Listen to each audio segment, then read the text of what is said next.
Hello students, I am your teacher Apurva Ghole from Sham Shade Vidya Mandir Sikandarpur. In the previous video, we started our chapter that is health and diseases, in which we studied what is meant by health, definition of diseases, and also some important infectious diseases, their symptoms, preventive measures, and also pathogens causing them. Right? Now in this video, we are going to study some important diseases of present days. Okay? And also we will discuss about COVID-19. So let's start. See on top of page number 8 some important diseases of present days. सध्याच्या काळातील काही महत्त्वाचे आजार. त्यापैकी first आहे dengue. Mosquitoes lay the eggs in waterlogged places and thereby their population increases. waterlogged places म्हणजे काय? ज्या ठिकाणी पाणी साठलेलं आहे. तर हे जे मॉस्किटोज आहेत ते काय करतात? ज्या ठिकाणी पाणी साठलेलं आहे अशा जागेमध्ये अंडी घालतात आणि त्यापासून मग नवीन मच्छर तयार होतात आणि त्यांची पॉप्युलेशन इन्क्रीज होते. Different species of mosquitoes spread different diseases. वेगवेगळ्या प्रजातीचे वेगवेगळ्या स्पेसीजचे जे मॉस्किटोज असतात ते वेगवेगळे डिसीज स्प्रेड करतात. Dengue is spread by Aedes aegypti. Aedes aegypti ही जी मॉस्किटोची स्पेसीज आहे त्याच्यामुळे डेंगू हा डिसीज होतो. कोणता आहे? Aedes aegypti. This disease is caused by DEN14 virus belonging to the type flavivirus. व्हायरसेसचे वेगवेगळे प्रकार असतात. त्यापैकी फ्लेविवायरस हा जो टाईप आहे त्या टाईपमध्ये असणारा DEN14 नावाचा व्हायरस, या व्हायरसमुळे काय होतो? डेंगू होतो. पण डेंगू झालेला आहे त्यासाठी ते कन्फर्म करण्यासाठी आपण काय बघतो? सिम्पटम्स बघतो. म्हणजेच काय? लक्षणं बघतो. तर सिम्पटम्स काय काय आहेत डेंगूचे? First, acute fever and headache, vomiting. म्हणजे काय? ॲक्यूट म्हणजे काय? थोड्या कालावधीसाठी पण तीव्र अशा स्वरूपाची ताप, डोकेदुखी आणि उलट्या होणे. Second, pain in I socket is very prominent symptom. Prominent या शब्दाचा अर्थ काय आहे? प्रमुख. तर डेंगूचं अतिशय प्रमुख लक्षण काय आहे? तर आय सॉकेटमध्ये पेन होणे म्हणजे दुखणे. आय सॉकेट काय आहे? आपल्या कवटीचा तो भाग ज्याच्यामध्ये डोळा असतो, आईज असतात, त्याला आपण आय सॉकेट म्हणतो. थोडक्यात आपल्या डोळ्याच्या अवतीभोवतीचा जो भाग आहे त्याच्यामध्ये वेदना होणे त्याला आपण म्हणतो पेन्स इन आय सॉकेट. तर हे डेंगूचे एक प्रमुख लक्षण आहे. Third, decrease in platelet count that may lead to internal haemorrhage. आपल्या ब्लडमध्ये RBC, WBC आणि प्लेटलेट्स असतात. जेव्हा पण आपल्या बॉडीला एखादी जखम होते आणि त्यातून रक्तस्राव होतो त्या ठिकाणी रक्त गोठण्याचं काम जे आहे ते कोण करतात? प्लेटलेट्स करतात. पण डेंगूमध्ये काय होतं?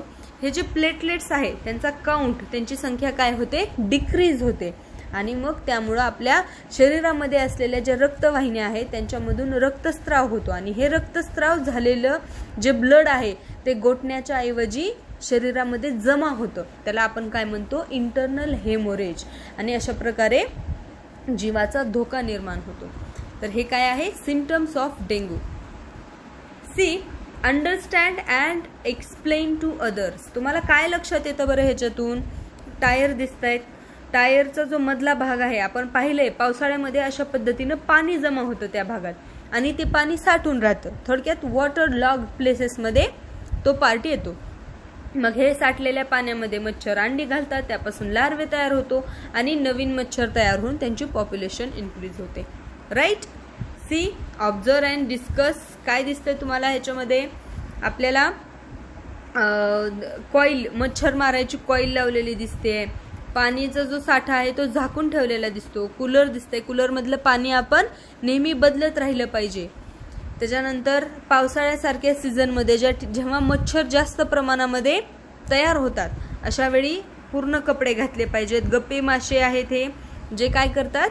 जे मच्छर मॉस्किटोचे जे अंडे असतात ते खाऊन टाकतात, लार्वे खाऊन टाकतात. मेन काय खाऊन टाकतात? ते मॉस्किटोचे लार्वे खातात, अंड्यातून निघालेल्या नंतरचा part. Okay, so here are some reasons and preventive measures of dengue. डेंगूचे काही कारण आणि त्याच्यापासून स्वतःचं रक्षण करण्यासाठी उपाय इथं दिलेले आहेत. एडिस इजिप्ती काय आहे? डेंगू डिसीज ज्या मॉस्किटोच्या स्पेसिसमुळे होतो त्याचं नाव आहे Aedes aegypti. Okay, now look here. Collect information which measures are taken for mosquito control by gram panchayat, municipal council, municipality of your area. ते इन्फॉर्मेशन तुम्ही कलेक्ट करायची. Now look here. Do you know, तुम्हाला माहिती आहे का, malaria is spread by female Anopheles while elephantiasis by female Culex. Anopheles and Aedes grow in clean water while Culex in dirty sewage water. आपण म्हणलो की मॉस्किटोचे different species हे different disease spread करतात. त्यापैकी एडिस इजिप्ती ही जी species आहे तो dengue हा आजार स्प्रेड करतो. सिमिलरली मलेरिया स्प्रेड करणाऱ्या स्पेसीजचं नाव आहे एनाफिलस आणि ती पण फिमेल असलेली. Female Anopheles mosquito spread malaria. त्याच्यानंतर Culex, female Culex mosquito spread elephantiasis. तर असे दुसरे 2 स्पेसीज आहेत ज्यांच्यामुळे डिसीज स्प्रेड होतो. आणि ह्यांच्यामध्ये सांगायची गोष्ट म्हणली तर एनाफिलस आणि एडिस ह्या ज्या 2 स्पेसीज आहेत त्या स्वच्छ पाण्यामध्ये देखील ग्रो करू शकतात. म्हणून आपण आपल्या घरातील क्लीन वॉटर देखील झाकून ठेवलं पाहिजे. आणि क्युलेक्स ही जी स्पेसीज आहे ती स्पेसीज मात्र डर्टी सिवेज साठून राहिलेल्या घाण अशा पाण्यामध्ये ग्रो होते. Okay, now look here. Next disease important one, swine flu. Reasons of infection. Swine flu कशामुळे होतो आणि त्याचा स्प्रेड कसा होतो. Infection for swine flu occurs through pigs and humans. Infection swine फ्लूचं हे डुकरांमुळे आणि माणसांमुळे होऊ शकतो. ज्या माणसाला ऑलरेडी स्वाईन फ्लू झालेला आहे त्याच्यापासून दुसऱ्या माणसांना, दुसऱ्या ह्युमन्सला स्प्रेड होणे आणि डुकरांपासून डायरेक्ट माणसाला पण इन्फेक्शन होऊ शकतं. Viruses of swine flu are spread through secretions of nose, throat and saliva. Virus swine flu हा H1N1 नावाच्या व्हायरसमुळे किंवा इन्फ्लुएन्झा ए व्हायरस आहे त्याच्यामुळे होतो. तर हा जो व्हायरस आहे तो नाकातून होणारे सिक्रिशन्स, थ्रोट मधले सिक्रिशन, फ्लूइड म्हणतो आपण सिक्रिशन म्हणजे, आणि सलायवा यांच्याद्वारे स्प्रेड होतो. मग थोडक्यात आपण शिंकल्यावर, खोकल्यावर हे जे सिक्रिशन्स आहेत ते आपल्या तोंडातून, नाकाद्वारे बाहेर पडतात आणि मग ते दुसऱ्या पर्सननं इनहेल केल्यानंतर, आतमध्ये घेतल्यानंतर त्याला इन्फेक्शन होऊ शकतं. This is spread of swine flu. Symptoms of swine flu. Swine फ्लूचे सिम्पटम्स, लक्षणं काय आहेत. डिफिकल्टी इन ब्रीदिंग, श्वास घेण्यात त्रास होणे, सोअर थ्रोट, घसा दुखणे, बॉडी पेन्स, अंगदुखी, ही काय आहेत, स्वाईन फ्लूची लक्षणं आहेत. Now see on next page here. Diagnosis of swine flu. Diagnosis म्हणजे काय, कन्फर्म करणे की हा स्वाईन फ्लूच आहे हे ओळखणे, त्याला आपण काय म्हणतो, डायग्नोसिस. फॉर डायग्नोसिस, निदान, रोग निदान करणे. For diagnosis of swine flu liquid from throat of patient is sent in laboratory. काय केलं जातं, हा स्वाईन फ्लू आहे का नाही हे कन्फर्म करण्यासाठी तो जो सस्पेक्टेड, शंकास्पद जो पेशंट असतो त्याच्या घशातून लिक्विड गोळा केलं जातं आणि ते जे लिक्विड आहे ते लॅबोरेटरीमध्ये सेंड केलं जातं आणि मग त्या ठिकाणी वेगवेगळ्या प्रक्रिया करून हा स्वाईन फ्लू आहे का नाही ते मायक्रोस्कोपच्या खाली व्हायरस वगैरे आयडेंटिफाय करून डायग्नोस केला जातो.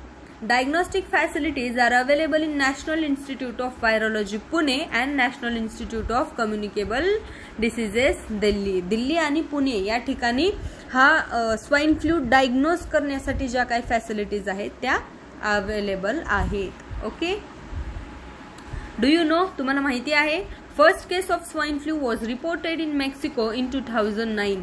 2009 मध्ये मेक्सिको येथे स्वाईन फ्लूचा पहिला पेशंट सापडला होता. Swine flu is caused by the virus influenza A H1N1. मग आज सांगितल्याप्रमाणे व्हायरसचं नाव काय आहे, इन्फ्लुएन्झा ए किंवा H1N1. या व्हायरसमुळे स्वाईन फ्लू हा जो डिसीज आहे तो त्याचं इन्फेक्शन होतं. Person who come in contact with pigs can contract this disease. Infected pigs, डुक्कर जे आहेत त्यांच्या कॉन्टॅक्टमध्ये जे पर्सन येतात, जे लोक येतात त्यांना या स्वाईन फ्लूचं इन्फेक्शन होतं आणि ते इन्फेक्शन पुन्हा ते दुसऱ्या ह्युमन्सला स्प्रेड करू शकतात. Okay, so this was about swine flu. Now next important disease of present days it is AIDS. हा जो लोगो जो आहे तो एड्सशी रिलेटेड असतो. जेव्हा कधी हा लोगो तुम्हाला दिसेल तो कशाशी संबंधित आहे? एड्स. एड्सचा लॉंग फॉर्म काय आहे? Acquired immuno deficiency syndrome. Acquired immuno deficiency नावातच लक्षात येतंय की या डिसीजमध्ये आपल्या म्हणजे तो जो पेशंट आहे त्याची इम्युनिटी जी आहे आपल्या बॉडीतली मिलिटरी म्हणतो आपण, बरोबर. तर ही जी इम्युनिटी आहे ती डिफिशियन्सी म्हणजे डिक्रीज होत जाते. जेव्हा आपण सिंड्रोम हा शब्द यूज करतो आपण नेहमी लक्षात ठेवायचं की सिंड्रोम हा शब्द कशासाठी यूज करतात? एकापेक्षा जास्त डिसीजेस ज्यावेळेस एखाद्या पर्सनला एका वेळी होतात त्यावेळेस आपण त्याला काय म्हणतो? सिंड्रोम. वेगवेगळ्या कंडिशन्स एकसाथ असणे त्याला म्हणतात सिंड्रोम. ओके. तर एड्स हा जो डिसीज आहे, this disease is caused by HIV. त्या व्हायरसचं नाव काय आहे? Human immunodeficiency virus. In this disease, victims suffer from various diseases due to progressive weakening of natural immunity. काय होतं? तर ह्या डिसीजमध्ये त्या पर्सनची जी नॅचरल इम्युनिटी असते, बॉडीची इम्युनिटी, ज्याच्यामुळं आपण वेगवेगळ्या आजारांना फाईट करतो, तर ती नॅचरल इम्युनिटीज प्रोग्रेसिव्हली विकन होते. म्हणजे हळूहळू कमजोर होत जाते एकदम. आणि मग त्याच्यामुळं त्या पेशंटला खूप सारे आजार होतात, वेगवेगळे डिसीज होतात. Diagnosis of AIDS cannot be confirmed without test in medical laboratories. Diagnosis करण्यासाठी आपल्याला एड्सच्या डायग्नोसिससाठी वेगवेगळ्या टेस्ट करावे लागतात आणि त्याच्याशिवाय हा जो आजार आहे तो कन्फर्म करता येत नाही. ELISA test is used for its proper diagnosis. आणि एड्सच्या ॲक्युरेट डायग्नोसिससाठी एलिसा नावाची टेस्ट केली जाते. Symptoms of AIDS are person specific. आणि जे एड्सचे म्हणजे सिम्पटम्स जे आहेत ते त्या पर्सनच्या नुसार असू शकतात. म्हणजे person to person symptoms change होऊ शकतात. ऑलवेज रिमेंबर, हे नेहमी लक्षात ठेवा, AIDS does not occur due to touching to and sharing the food with HIV infected person or by nursing the HIV patient. See, AIDS हा जो आजार आहे खूप लोकांचा कन्फ्युजन आहे किंवा अज्ञान आहे एड्स कशा पद्धतीने स्प्रेड होतो त्या बाबतीत. एड्स जो आहे तो जो एड्स झालेला पेशंट आहे त्याला टच केल्यामुळं, त्याच्यासोबत अन्न शेअर केल्यामुळं किंवा त्या पेशंटचं नर्सिंग केल्यामुळं, थोडक्यात त्याची काळजी घेतल्यामुळं हा एड्स स्प्रेड होत नाही. Our behaviour with HIV infected person must be normal. आणि अशा HIV इन्फेक्टेड जे पेशंट्स असतील त्यांच्यासोबत आपलं जे बिहेवियर आहे, आपली वागणूक कशी असली पाहिजे? नॉर्मल असली पाहिजे. आपण बघतो आपल्या समाजामध्ये एड्स झालेल्या व्यक्तीला अतिशय हीन भावना दिली जाते आणि त्याच्यासोबत मिळून मिसळून राहत नाहीत लोक, कारण त्यांना वाटतं की टच केल्यामुळं किंवा फूड शेअर केल्यामुळं देखील आपल्याला इन्फेक्शन होऊ शकतो. But that's not true and now we know that, right? See, do you know HIV was first reported in an African species of monkeys. HIV जो आहे तो एक आफ्रिकन स्पेसीज आहे माकडांची, त्याच्यामध्ये फर्स्ट नोटीस केला गेला होता, फर्स्ट रिपोर्ट केलेला. According to the National AIDS Control Program and UNAIDS, 80 to 85% HIV infections in India occur through unsafe sexual contacts. HIV spread होण्याचं आपल्या इंडियातलं मुख्य कारण काय आहे? तर ते म्हणजे अनप्रोटेक्टेड अनसेफ सेक्शुअल कॉन्टॅक्ट्स. जवळपास 80 to 85% HIV इन्फेक्शन इंडियातील यामुळे होतात. Now, another very important infectious disease of present time कोणता आहे? Yes, it is COVID-19. आणि त्या व्हायरसचं नाव आहे कोरोना व्हायरस. त्याचा SARS-CoV-2 हा जो स्ट्रेन आहे त्याच्यामुळं हा डिसीज होतो. तर ॲक्च्युअल डिसीजचं नाव काय आहे? COVID-19 आणि व्हायरसचं नाव आहे कोरोना. COVID-19 या डिसीजचा स्प्रेड कसा होतो? ज्या वेळेस एखादा इन्फेक्टेड पर्सन शिंकतो म्हणजेच काय, स्नीजेस ऑर कफ्स म्हणजे खोकतो, त्यावेळेस त्याच्या नाकातून आणि तोंडाद्वारे बाहेर पडणारे जे ड्रॉपलेट्स आहेत, ज्यांना आपण काय म्हणतो एरोसोल्स, त्या एरोसोल्समध्ये काय असतात, व्हायरस प्रेझेंट असतात. मग अशा इन्फेक्टेड पेशंटच्या आजूबाजूला 6 फुटाच्या अंतराच्या आतमध्ये जो हेल्दी पर्सन असेल त्याने जर हे एरोसोल्स इनहेल केले तर काय होईल, हे व्हायरस त्याच्या पण शरीरामध्ये जातील आणि दुसरा हेल्दी पर्सन जो असेल तो देखील इन्फेक्ट होईल. म्हणून काय करायचंय, कंटिन्युअस मास्क यूज करायचंय आणि सोशल डिस्टन्सिंग म्हणजे काय, दुसऱ्या व्यक्तीपासून आपण कमीत कमी 6 फुटाच्या अंतरावर उभा राहणे, त्याला आपण म्हणतो सोशल डिस्टन्सिंग. तसंच हा जर इन्फेक्टेड पेशंट त्यानं हातामध्ये शिंकला किंवा खोकला आणि तो हात जर दुसऱ्या वस्तूला लावला आणि ती वस्तू आपण घरी घेऊन आलो तर काय होईल, आपल्याला देखील त्या व्हायरसचा इन्फेक्शन होण्याचा धोका वाढतो. म्हणून काय करायचं, बाहेरून आतमध्ये घेतलेली वस्तू धुवून घ्यायची, सॅनिटायझर यूज करायचा आणि सगळ्यात महत्त्वाचं म्हणजे आपले हात हे बाहेरून आल्यानंतर 20 ते 30 सेकंदासाठी स्वच्छ धुवायचे. म्हणजे तो व्हायरस जो आहे समजा आपल्या हाताला लागून जरी आलेला असेल तरी तो नष्ट होऊन जाईल. आणि बाहेर गेल्यानंतर कधीही आपले हात डोळ्याला, नाकाला किंवा तोंडाला लावायचे नाही.